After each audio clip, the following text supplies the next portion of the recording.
Ayurvedic oil and capsule. अब दर्द भी घुटने टेकेगा। छत्तीसगढ़ के सूरजपुर में गोधाम का शुभारंभ। सीएम विष्णुदेव साय ने सुरभि गोधाम योजना का वर्चुअल किया शुभारंभ। सीएम साय ने कहा, प्रत्येक विकास खंड में 10 गोधाम स्थापित करने का लक्ष्य। पूरे प्रदेश में 1460 गोधाम बनाए जाएंगे। विपक्ष ने योजना पर उठाए सवाल।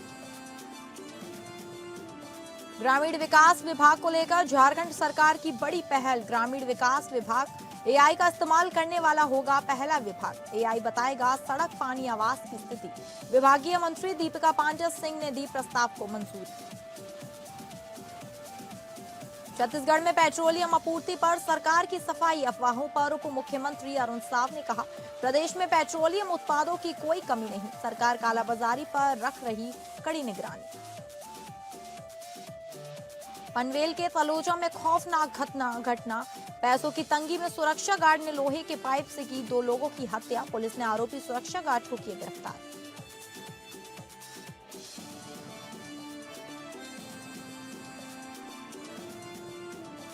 नमस्कार, आप सभी का स्वागत है स्टेट लाइव में और मैं हूं आपके साथ अंकिता सिंह। स्टेट लाइव की शुरुआत करेंगे छत्तीसगढ़ की खबरों से, जहां छत्तीसगढ़ में गौवंश संरक्षण को बढ़ावा देने के उद्देश्य से मुख्यमंत्री विष्णुदेव साय ने सुरभि गोधाम योजना का वर्चुअल शुभारंभ किया। इसी कड़ी में सूरजपुर में भी सुरभि गोधाम की शुरुआत की गई, जहां निराश्रित और घुमंतु गौवंश के संरक्षण की व्यवस्था की जाएगी। सूरजपुर के गायत्री मंदिर परिसर में आयोजित कार्यक्रम में मुख्यमंत्री विष्णुदेव साय वर्चुअल रूप से शामिल हुए और सुरभि गोधाम का शुभारंभ किया। इस गोधाम का संचालन मां भगवती देवी गौ सेवा समिति द्वारा किया जाएगा। मुख्यमंत्री ने कहा कि गोधाम योजना के तहत राज्य के प्रत्येक विकास खंड में 10 गोधाम स्थापित करने का लक्ष्य रखा गया है, जिसके तहत पूरे प्रदेश में 1460 गोधाम लगाए जाएंगे। इस योजना के माध्यम से निराश्रित और घुमंतु गौवंश के संरक्षण के साथ पशुपालकों को भी आर्थिक लाभ मिलने की उम्मीद जताई जा रही।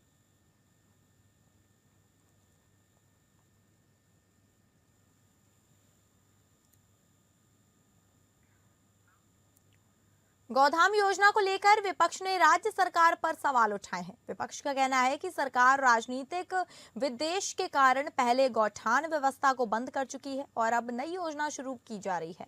विपक्षी नेताओं का आरोप है कि गौठान व्यवस्था बंद होने के बाद प्रदेश में बड़ी संख्या में गौवंश प्रभावित हुए। उनका कहना है कि पहले सरकार ने गौ अभ्यारण्य की बात कही और अब गोधाम योजना शुरू कर रही है। विपक्ष ने यह भी सवाल उठाया कि सरकार का लक्ष्य भले ही 1460 गोधाम बनाने का बताया जा रहा है, लेकिन फिलहाल केवल कुछ गोधामों का ही उद्घाटन किया जा रहा है और यह बजट को लेकर भी स्पष्टता नहीं है। साथ ही प्रदेश में मौजूद लाखों गौवंश के लिए पर्याप्त व्यवस्था नहीं होने का भी आरोप लगाया गया है।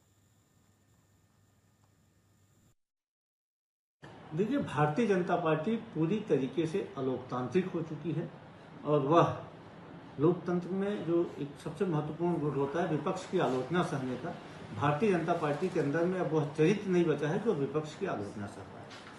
प्रदेश कांग्रेस के संयुक्त महामंत्री श्री विनोद तिवारी ने अपने सोशल मीडिया में उन्हीं सवालों को उठाया था जो आज पूरा देश प्रधानमंत्री से जानना चाहता है। तो भारतीय जनता पार्टी को यह नहीं बर्दाश्त हुआ और उन्होंने विनोद तिवारी जी, जो कि अपने गृह ग्राम गए थे पारिवारिक काम से, वहाँ पे दिल्ली पुलिस आकर उनको गिरफ्तार करती है। कांग्रेस पार्टी इसकी कड़ी निंदा करती है। पूरी कांग्रेस पार्टी विनोद तिवारी के साथ खड़ी हुई है।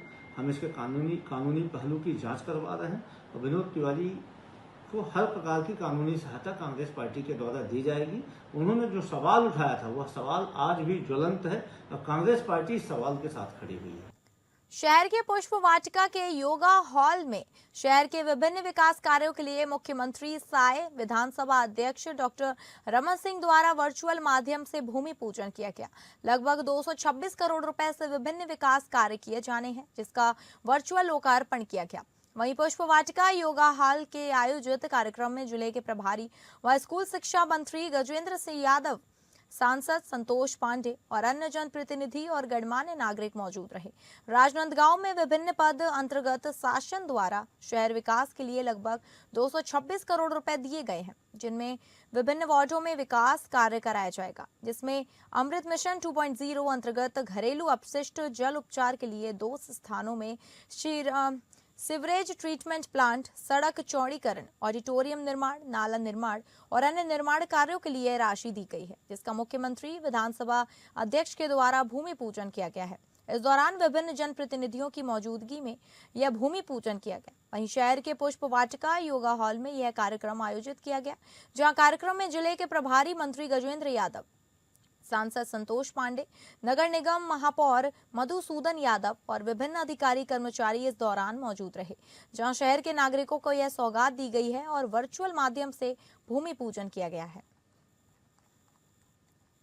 आज बहुत सौभाग्य की बात है, राजनांदगांव नगर निगम में 226 करोड़ के विभिन्न विकास कार्य में हमने भूमि पूजन किया और इस भूमि पूजन में वर्चुअल रूप से हमारे प्रदेश के मुखिया श्रद्धेय विष्णुदेव साय जी और यहाँ के विधायक और छत्तीसगढ़ विधानसभा के सम्मानीय अध्यक्ष आदरणीय डॉक्टर कमल सिंह जी भी वर्चुअल रूप से जुड़े रहे। हम सबके गौरव की बात है।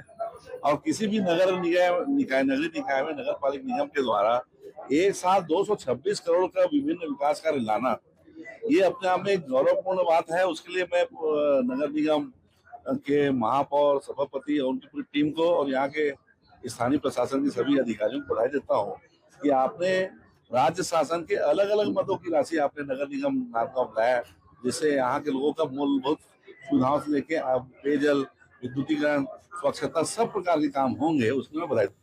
छत्तीसगढ़ के उप मुख्यमंत्री अरुण साव ने नगर पालिका निगम बीरगांव में 55 करोड़ रुपए के विभिन्न विकास कार्यों का भूमि पूजन और लोकार्पण किया। इस दौरान उन्होंने शहर के विकास के लिए 21 करोड़ 40 लाख रुपए की अतिरिक्त घोषणा भी की है। कार्यक्रम के दौरान उप मुख्यमंत्री अरुण साव ने नागरिक सेवाओं को सरल और सुलभ बनाने के उद्देश्य से व्हाट्सएप चैट बॉक्स सेवा का शुभारंभ किया। इसके माध्यम से आम नागरिक अपनी समस्याएं और जरूरी सेवाएं आसानी से प्राप्त कर सकेंगे। वहीं प्रधानमंत्री आवास योजना के हितग्राहियों को मुख्यमंत्री गृह प्रवेश कार्यक्रम के तहत लाभ दिया गया और पीएम स्वनिधि योजना के लाभार्थियों को चेक वितरित किए गए। इस अवसर पर शहर को स्वच्छ रखने में योगदान देने वाली स्वच्छता दीदियों का भी सम्मान किया गया।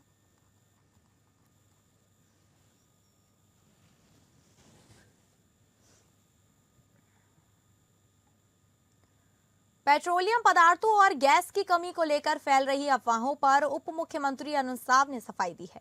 उन्होंने कहा कि प्रदेश में पेट्रोलियम उत्पादों को कोई कमी नहीं है और आपूर्ति नियमित रूप से जारी है। उप मुख्यमंत्री अरुण साव ने कहा कि वैश्विक परिस्थितियों और अफवाहों के कारण लोगों में भ्रम की स्थिति बनी है, जबकि केंद्र सरकार ने स्पष्ट किया कि पेट्रोलियम पदार्थों और गैस का पर्याप्त स्टॉक उपलब्ध है। उन्होंने कहा कि सरकार कालाबाजारी पर कड़ी निगरानी रख रही है और ऐसी गतिविधियों पर सख्त कार्रवाई की जाएगी। साथ ही लोगों से अपील की गई है कि वे अफवाहों पर ध्यान न दें और धैर्य बनाए रखें। सभी को पेट्रोलियम और गैस की नियमित आपूर्ति मिलती रहेगी।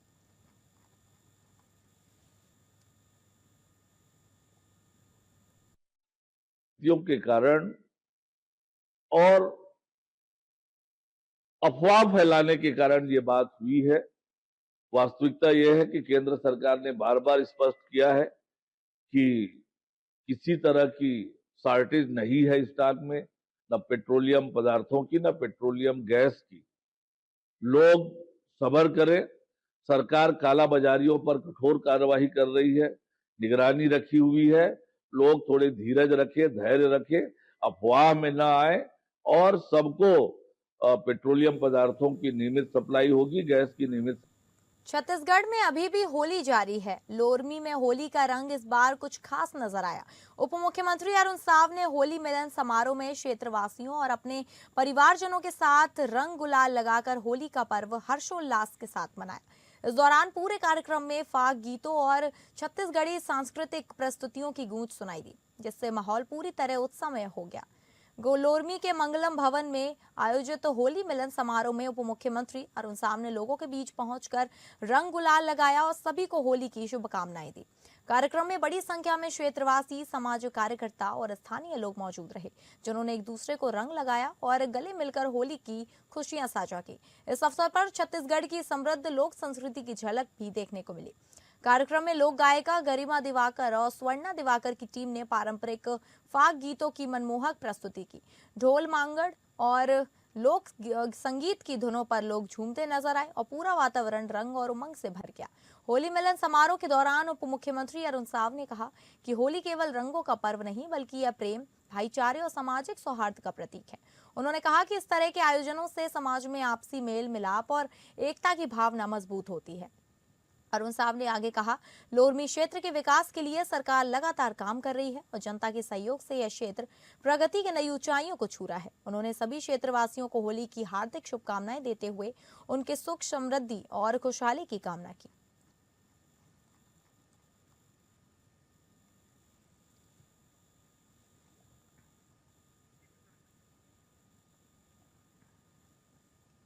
रायपुर में कांग्रेस ने राज्य सरकार के खिलाफ बड़ा आंदोलन करने का ऐलान किया है। प्रदेश कांग्रेस 17 मार्च को विधानसभा घेराव करेगी। इस घेराव को लेकर कांग्रेस नेताओं ने प्रेस कॉन्फ्रेंसिंग कर जानकारी दी है। प्रदेश कांग्रेस प्रभारी महामंत्री मलकीत सिंह गेंदू ने कहा कि प्रदेश में मनरेगा में गड़बड़ी, अफीम की खेती के मामले, बिगड़ती कानून व्यवस्था और जनहित से जुड़े कई मुद्दों को लेकर कांग्रेस सड़क पर उतरने जा रही है। उन्होंने आरोप लगाया कि राज्य सरकार जनता की समस्याओं को लेकर गंभीर नहीं है और सरकार पूरी तरह से सोई हुई है। मलकीत सिंह गेंदू ने कहा कि कांग्रेस का ये आंदोलन सरकार को जगाने का प्रयास है। उन्होंने बताया कि 17 मार्च को होने वाले विधानसभा घेराव में कांग्रेस के छत्तीसगढ़ प्रभारी सचिन पायलट भी शामिल होंगे। इसके अलावा प्रदेश के कई वरिष्ठ नेता और बड़ी संख्या में कार्यकर्ता भी आंदोलन में भाग लेंगे। प्रेस कॉन्फ्रेंसिंग के दौरान कांग्रेस संचार प्रमुख सुशील आनंद शुक्ला और पार्टी के अन्य प्रवक्ता भी मौजूद रहे। कांग्रेस नेताओं का कहना है कि प्रदेश में जनता से जुड़े मुद्दों पर सरकार को घेरने के लिए आंदोलन किया जा रहा है और आने वाले समय में कांग्रेस जनहित के सवालों पर लगातार आवाज उठा रही रहेगी। विषय बना हुआ है और बहुत ज्यादा हतफत करने वाला है। छत्तीसगढ़ का एक एक आदमी, आप जैसे विद्वान पत्रकार, हर आदमी चिंतित है इस अफीम की खेती के खुलासे के बाद। साथियों, अफीम की खेती का जो दुर्ग में खुलासा हुआ है समोदा में, इसका जो सरगना था विनायक कामकार, वह भारतीय जनता पार्टी का बेहद ही प्रभावशाली नेता, मतलब अजय जामवाल, जो भाजपा में कुछ भी करने की जिनकी हैसियत है, बीएल संतोष, ये सब संघ से जुड़े हुए नाम है, उनके साथ उसकी फोटो है और बड़े ही निकटस्थ फोटो है। केंद्रीय मंत्री तोफन साहू के साथ उसकी दर्जनों फोटो है। अच्छा, ऐसा भी नहीं है कि भाई साहब फोटो खिंचाना चाहता हूं कि बगल में आके फोटो खिंचा ले, वैसी वाली फोटो नहीं है। मतलब उनके साथ कार्यक्रम करते हुए फोटो है, उनके साथ मीटिंग करते हुए फोटो है, उसके कंधे में हाथ रख के फोटो है। खबरों के सिलसिले में आगे बढ़ेंगे और बात करेंगे झारखंड की खबरों की, जहां एआई के इस दौर में अब झारखंड सरकार भी राज्य के विकास में तेजी लाने की दिशा में इसका इस्तेमाल सरकारी कामकाज में करने की तैयारी कर चुकी है, जिसके तहत राज्य के ग्रामीण विकास विभाग में आर्टिफिशियल इंटेलिजेंस यानी कि एआई का इस्तेमाल करने का निर्णय लाया गया है। इस प्रस्ताव को लेकर जानकारी मिली है कि मनरेगा से लेकर आवास तक हर काम की डिजिटल निगरानी एआई टेक्नोलॉजी के जरिए हो सकेगी और गड़बड़ियों पर रोक लगेगी। इस क्रम में विभागीय मंत्री दीपिका पांडे सिंह ने संबंधित प्रस्ताव को मंजूरी देते हुए कहा कि समय के अनुरूप बदलाव आवश्यक है। उन्होंने ये भी कहा कि अगले वित्तीय वर्ष से इसकी शुरुआत होने की संभावना है। तो वही मंत्री ने केंद्र सरकार से राज्य से के बकाया राशि की मांग करते हुए रांची में पत्रकारों के बीच अपनी बात रखी।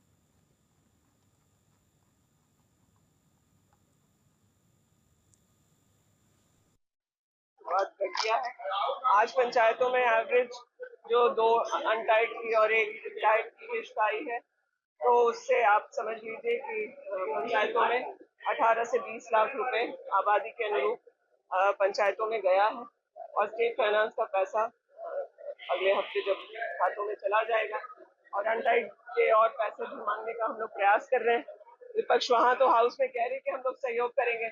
अगर इसमें सहयोग कर सकते हैं तो मैं भाजपा के लोगों से ये कहना चाहूँ, खास करके नेता प्रतिपक्ष से, कि जो 15वीं वित्त का पैसा हमारा लैप्स इस वजह से कट जाएगा क्योंकि केंद्र ने हमारे सभी क्राइटेरिया को पूरा करने के बाद भी पैसे देर से देने शुरू किए। उस वजह से करीब 1000 करोड़ रुपए झारखंड का 15वीं वित्त का जो लैप्स करने की संभावना है, उसमें सहयोग करें और यह सुनिश्चित करें, क्योंकि जब भी हम लोगों को यह किस्त आए उसके जीटीसी को या ऑडिट रिपोर्ट वगैरह सब हम लोगों ने समय पर सबमिट कर दिया है। तो इन एंटिसिपेशन की झारखंड इस पैसे का यूटिलाइजेशन और जीटीसी वगैरह सब आपको समय पर दे देगा। राजधानी रांची में घरेलू एलपीजी सिलेंडरों की उपलब्धता को लेकर पिछले कुछ दिनों से लगातार मिल रही शिकायतों पर उपायुक्त सह जिला दंडाधिकारी मंजुनाथ भजंत्री ने कड़ा संज्ञान लेते हुए कल देर शाम तक एक गहन समीक्षा बैठक की। इस बैठक में उप विकास आयुक्त सौरभ भुवनिया, अनुमंडल पदाधिकारी सदर कुमार रजत, अपर जिला दंडाधिकारी राजेश्वर नाथ आलोक एवं Indian oil corporation limited, Hindustan petroleum corporation limited, Bharat petroleum corporation limited, GAIL और जिला आपूर्ति विभाग के वरिष्ठ पदाधिकारी और प्रतिनिधि विशेष रूप से उपस्थित रहे।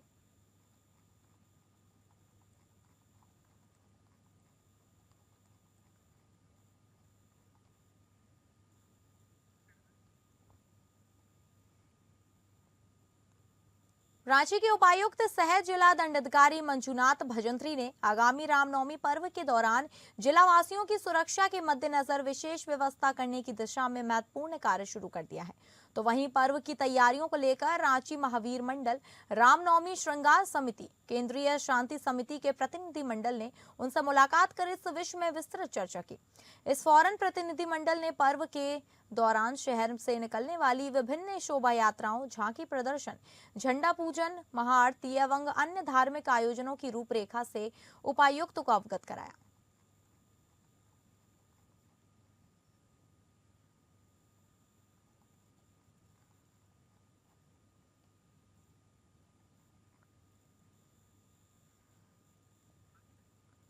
सेव द गर्ल चाइल्ड्स अभियान के तहत Ranchi civil surgeon Ranchi doctor Prabhat Kumar की अध्यक्षता में कल शाम सदर अस्पताल परिसर से बेटियों की सुरक्षा, सम्मान और अधिकारों के प्रति जागरूकता फैलाने के उद्देश्य से संध्या फेरी निकाली गई।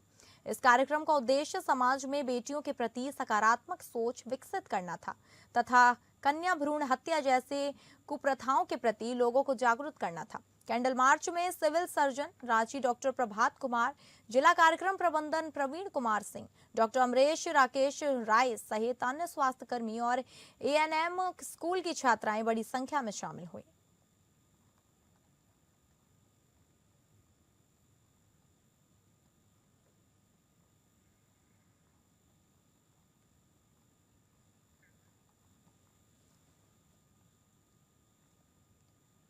बोकारो सिविल सर्जन कार्यालय परिसर में दवाई और पुराने प्रचार सामग्री को जलाने का मामला सामने आया है। परिसर में आयरन की गोलियों के साथ कई प्रचार प्रसार की सामग्री को भी जलाने का काम किया गया है। इस मामले में सिविल सर्जन डॉक्टर अभय भूषण प्रसाद ने इसे गंभीर मामला बताया और दोषियों पर कार्रवाई करने की बात कही है। जानकारी के मुताबिक सिविल सर्जन कार्यालय से सटे 2 कमरों में वर्ष 2011 से आयरन की गोलियां और कागजात भरे पड़े हुए थे।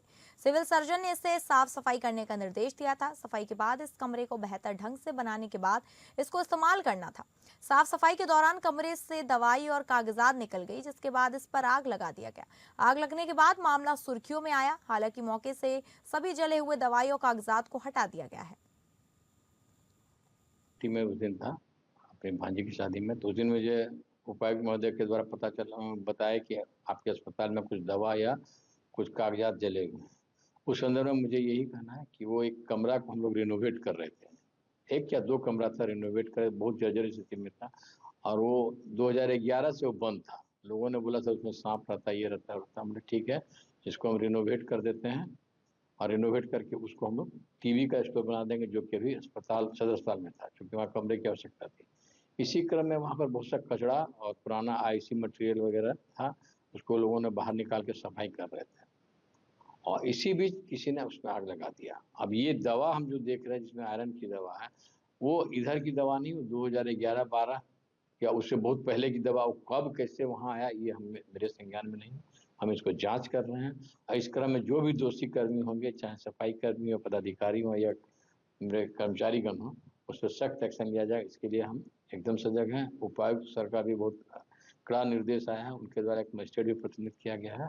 हम लोग उस पर जांच, संयुक्त जांच करवा के जांच प्रतिवेदन उपायुक्त। अब रुक करेंगे महाराष्ट्र की खबरों की, जहां नागरिकों के सरकारी कामकाज को आसान और तेज बनाने के उद्देश्य से आयोजित छत्रपति शिवाजी महाराज महाराजस्व समाधान शिविर को नवी मुंबई के नेरुल में जबरदस्त प्रतिक्रिया मिल रही है। कुकशेत गांव के वेलकम हॉल में आयोजित इस शिविर में हजारों नागरिक पहुंचे, जहां कई लोगों को मौके पर ही सरकारी प्रमाण पत्र वितरित किए गए। जिलाधिकारी के मार्गदर्शन में ठाणे तहसीलदार कार्यालय द्वारा इस विशेष अभियान का आयोजन किया गया। इससे पहले ठाणे तालुका के येऊर में आयोजित पहले शिविर में करीब 7000 प्रमाण पत्रों का वितरण किया गया था। उसी सफलता को आगे बढ़ाते हुए अब बेलापुर मंडल के लगभग 30 गांवों के नागरिकों के लिए यह समाधान शिविर आयोजित किया गया है। शिविर में नागरिकों को जाति प्रमाण पत्र, आय प्रमाण पत्र, नॉन क्रिमिलेयर प्रमाण पत्र सहित कई व्यक्तिगत दस्तावेज मौके पर ही उपलब्ध कराए जा रहे हैं। इसके साथ ही नवी मुंबई महानगर पालिका और समाज कल्याण विभाग की विभिन्न योजनाओं की जानकारी भी दी जा रही है और पात्र लोगों को आवश्यक प्रमाण पत्र भी प्रदान किए जा रहे हैं। एक ही स्थान पर कई सरकारी सेवाएं मिलने से बड़ी संख्या में नागरिक, विद्यार्थी और किसान शिविर में पहुंच रहे हैं। लोगों का कहना है कि प्रशासन की इस पहल से उनके लंबे समय से लंबित कई काम तेजी से पूरे हो रहे हैं। महाराजोत्सव अभियान अंतर्गत यहाँ समाधान शिविर का आयोजन किया जा रहा है। आदरणीय हमारे जो मुख्यमंत्री चंद्रशेखर जी बावनकुळे साहब, उनकी संकल्पना से यह शिविर आयोजित किया जा रहा है। इस शिविर का जो उद्देश्य है वो जो समाज के पिछड़े लोग हैं, महिला है, विद्यार्थी है, क्षेत्र मजदूर है, उनको उनकी समस्या का निराकरण एक जगह पे किया जाए। नागरिक को जो आवश्यक सुविधा है वो एक जगह दिया जाए। और हाल ही में गवर्नमेंट ने कुछ अच्छे रिफॉर्म्स किए हैं, जैसे एनी परमिशन कैंसिल किया है और जो टुकड़ेबंदी अधिनियम है उसके अंतर्गत कुछ मॉडिफिकेशंस हुए, उनका लोगों को प्रसार किया जाए, लोगों को उनके बारे में जानकारी दी जाए। महाराष्ट्र के कल्याण से एक सनसनीखेज मामला सामने आया है। यहाँ एक व्यक्ति ने अपनी पत्नी की गला घोंटकर हत्या कर दी और फिर खुद नासिक जाकर पुलिस स्टेशन में सरेंडर कर दिया। आरोपी को अपनी पत्नी के चरित्र पर शक था, जिसके चलते दोनों के बीच लंबे समय से विवाद चल रहा था। फिलहाल पुलिस ने आरोपी को हिरासत में लेकर पूछताछ शुरू कर दी है। कल्याण के उम्बरडे इलाके में हुई इस घटना ने पूरे इलाके को हैरान कर दिया। जानकारी के मुताबिक शख्स ने अपनी पत्नी की गला घोंटकर हत्या कर दी। हत्या के बाद वह सीधे नासिक पहुंचा और सरकारवाड़ा पुलिस स्टेशन में जाकर पुलिस को पूरी घटना बता दी। पुलिस के मुताबिक पति पत्नी के बीच पिछले कई महीनों से विवाद चल रहा था। पति को अपनी पत्नी के चरित्र पर शक था, जिस कारण दोनों के बीच अक्सर झगड़े होते रहते थे। घटना के दिन भी दोनों के बीच तीखी बहस हुई और गुस्से में आकर विशाल ने अर्चना का गला घोंट दिया। हत्या के बाद आरोपी नासिक में सरकारवाड़ा पुलिस स्टेशन पहुंचा और पूरी सच्चाई बताई, जहां उसने पुलिस के सामने अपना जुर्म कबूल लिया। फिलहाल कल्याण की खपड़पाड़ा पुलिस ने आरोपी विशाल को हिरासत में लेकर मामले की जांच शुरू कर दी है। खपड़पाड़ा पुलिस स्टेशन कल्याण, यहाँ पे एक CR नंबर 121/26 ये हत्या का मामला दर्ज किया गया है। इसकी हकीकत ऐसी है कि खड़गपाड़ा पुलिस स्टेशन के हद में कैलाश कारभारी चाल है। यहाँ से एक इन्फॉर्मेशन मिली थी कि एक महिला मृत अवस्था में वहाँ पे है, वो खुली में। तो हमारे वाघमोड़े साहब को वहाँ की इन्फॉर्मेशन मिली, उन्होंने उनकी टीम के साथ वहाँ पे गए तो एक महिला उनको वहाँ पे मयत मिली है। वहाँ पे माहिती लेने के बाद ऐसी समझ में आया कि उसके पति वहाँ पे आए थे और वो पति ने उसका खून किया है। तो हमारी टीम नासिक में जाके उसके पति को भी लेके आई और उसको ये गुने में अटक किया है। खून की हकीकत ऐसी है कि दोनों ही पति विभक्त रहने के, 1-1.5-2 साल से अलग अलग रहने के, वो यहाँ पे काम करने की, पति नासिक से उसको लेने के लिए आए थे। तो फिलहाल स्टेट लाइव में बस इतना ही। नमस्कार।